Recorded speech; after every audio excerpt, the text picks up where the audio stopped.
नमस्कार दोस्तों, आज मैं आपको एक ऐसी सच्चाई बताने वाला हूँ जो टीवी पर नहीं दिखती, जो भाषणों में नहीं सुनाई देती और जो सिर्फ झोपड़ी में रहने वाला गरीब समझता है। चुनाव से पहले हम लोग वोटर होते हैं और चुनाव के बाद हम बन जाते हैं अवैध अतिक्रमण। यही है इस देश की असली राजनीति। चुनाव से पहले नेता हमारे घर आते हैं, हमारी झोपड़ी में बैठकर चाय पीते हैं, कहते हैं आपका वोट ही देश की ताकत है। लेकिन जैसे ही चुनाव खत्म, वही झोपड़ी अवैध हो जाती है, वही गरीब अतिक्रमणकारी बन जाता है।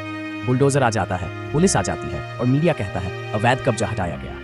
अरे साहब, अगर ये कब्जा था तो चुनाव से पहले क्यों नहीं दिखा? आज हालत यह है कि एक मजदूर को पूरे दिन काम करके 400 रुपये मिलते हैं और एक उद्योगपति को सरकार देती है 1800 करोड़ का लोन। मजदूर का वेतन घटाया जाता है, लेकिन बड़े आदमी का कर्ज माफ हो जाता है। क्यों? क्योंकि मजदूर के पास सिर्फ वोट है और उद्योगपति के पास पैसा। हमसे पूछा जाता है तुम बिहारी हो, तुम झारखंडी हो, तुम आदिवासी हो, जैसे ये कोई अपराध हो। हमारे इलाके से बिजली जाती है, कोयला जाता है, लोहा जाता है, जंगल जाता है, लेकिन बदले में हमें मिलता है बेरोजगारी।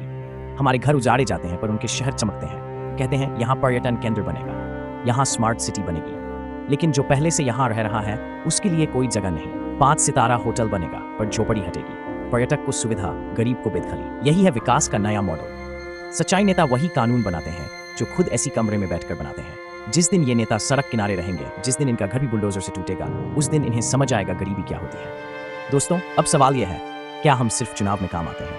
क्या हमारा अस्तित्व सिर्फ वोट तक है? अगर आपका घर होता तो क्या आप चुप रहते? अब वक्त है बोलने का, जागने का और सवाल करने का।